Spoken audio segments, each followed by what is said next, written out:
everyone, welcome to Fireside with Junie and Amelia. Today we are cozying up by the fire to chat about one of the most powerful plays ever written, The Crucible by Arthur Miller. The Crucible, written in 1953, is Arthur Miller's dramatic retelling of the Salem witch trials of 1692. Before we start our fireside conversations, let's do a quick overview of the play. The play begins when a group of young girls, led by Abigail Williams, are caught dancing in the woods and accused of witchcraft. To protect themselves, they begin accusing others in town, sparking widespread hysteria and fear. As suspicion spreads, innocent people are imprisoned and even executed based on false testimonies. At the center of the story is John Proctor, a farmer who struggles with his own guilt and moral integrity, while trying to expose the lies fueling the trials.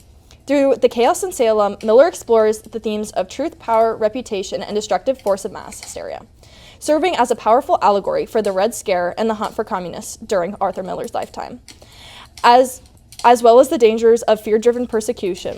Okay, this play sounds pretty intense. What are some of the major plot elements that drive the story? Let's start with the spark that lights the story, Abigail Williams' lies.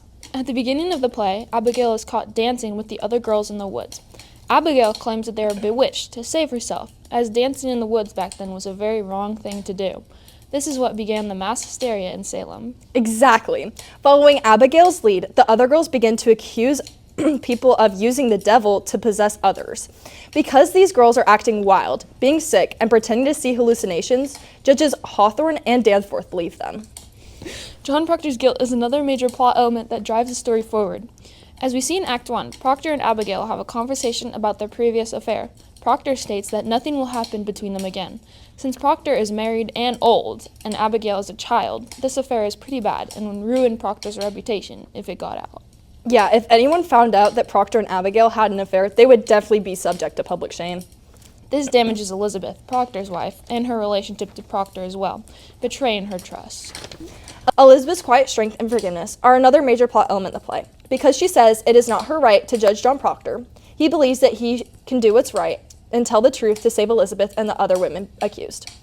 By telling the truth, he allows the judges to finally realize that Abigail was only accusing the women to have John Proctor for herself. And we can't forget Reverend Hale. He begins the story as a confident reverend coming to Salem in order to save the people and figure out what is causing the wickedness.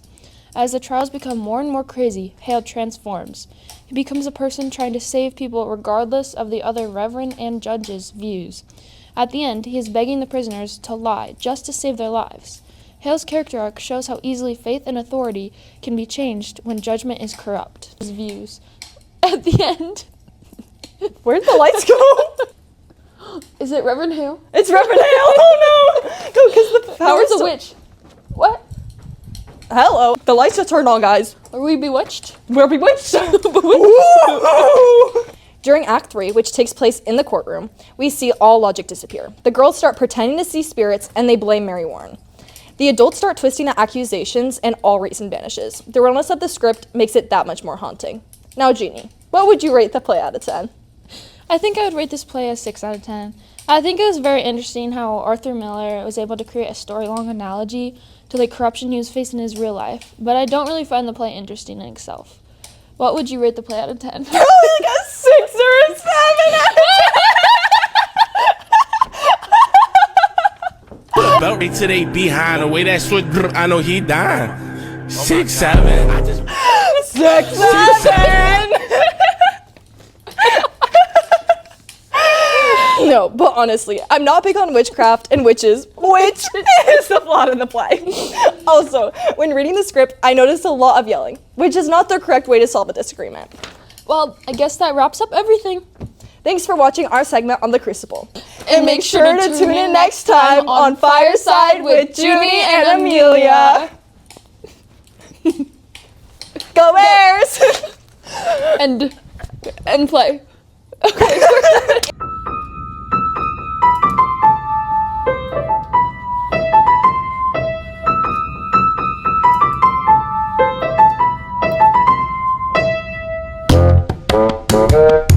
We're gonna have so many bloopers. Begging the prisoners to lie just to save them. Junie, stop!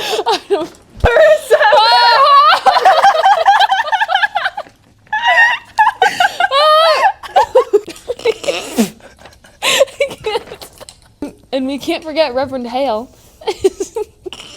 We Stop. Okay, I'm stopping. I'm not a bully. Yes, you are. Coming to Salem in order to save the people and figure out what is going on. And save the people. Oh yeah.